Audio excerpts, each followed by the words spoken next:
السلام عليكم ورحمة الله وبركاته.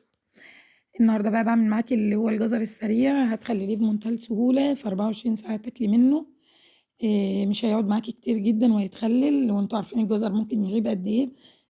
هيتعمل في خطوة واحدة بدون مجهود، في دقيقتين هنعمله، غاليين طبعًا مَيّة معانا، ومعانا التركة اللي هتخلّيه مقرمش معانا طبعًا للنهاية، هاقول لِك عليها دلوقتي في الفيديو. شايفين حبايبي شكله، باقطّعه طولي كده بالشكل اللي أنتم شايفينه ده، عشان يبقى معايا إيه، حاجة جديدة كده وجميلة، ومعايا فلفل اللي هو الحامي ده، باحب أحطه كده مع المخللات، ده بدل الشطة أو بديل الشطة، هنحطه برضه مع مخلل الجزر بيدّي له طعم جميل جدًا،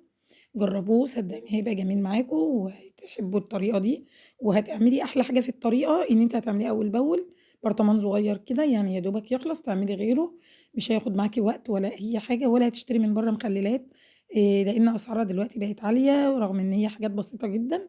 ومغليين أسعارها، إحنا هنعمله بطريقة سهلة وبسيطة وبمكونات من البيت وهنشتري يا دوبك ممكن نُص كيلو نعمله. بدأت كده نزّلت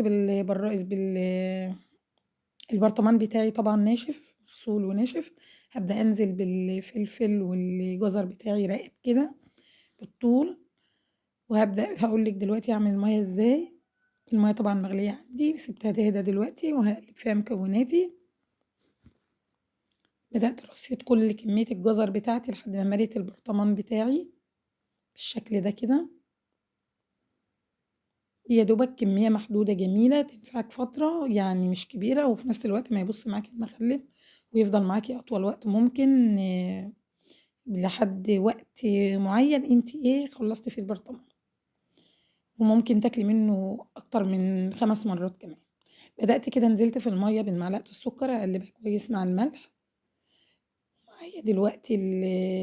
التوم مهروس وحبات من الفلفل الأسود الحصى أو اللي هو اللي مش مفروم، وهابدأ أنزل شايفين التوم أنا هارساه يعني عاملاه كده بالسكينة بس ضاغطة عليه ل يعني زي متفدّخ كده بسيط، ما هرستوش أوي يعني يا دوبك كده، عشان يبقى إيه يدّيني إيه الطعم بتاع التوم بتاعي، وورقتين من اللوري والفلفل الأسود.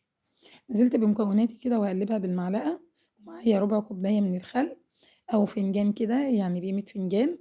وهابدأ أنزل وأقلب بالمَيّة بتاعتي بالمكونات بتاعتي بالشكل ده كده. لو عايزة تضيفي زيت أنا عشان المدة مش هتطوّل وهيتاكل على طول ما حبيتش أحط زيت.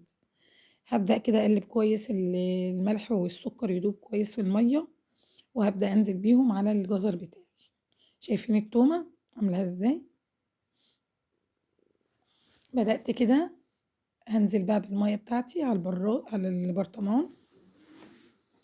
أنا غالية المَيّة ديًا في براد مَيّة يا دوبك لتر كده، يا دوبك إيه يعني خدت لتر إلا حاجات بسيطة خالص.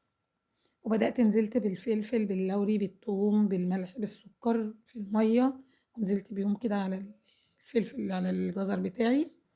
لحد ما إيه بقى بالشكل ده، طبعًا باقلب البرطمان وباقلبه كده على الجهتين بالشكل ده، وبرضه بارُجّه رَجّتين كده برضه، عشان كل حاجة إيه تدخل في بعضها كده، شايفين يا حبايبي؟ وهاقلبه كده قلبة وهاسيبه شوية. وادي الجزر الجميل اللي إحنا خلّيناه حبايبي، ما تنسوناش بقى في الاشتراك في القناة وفعلوا زر الجرس.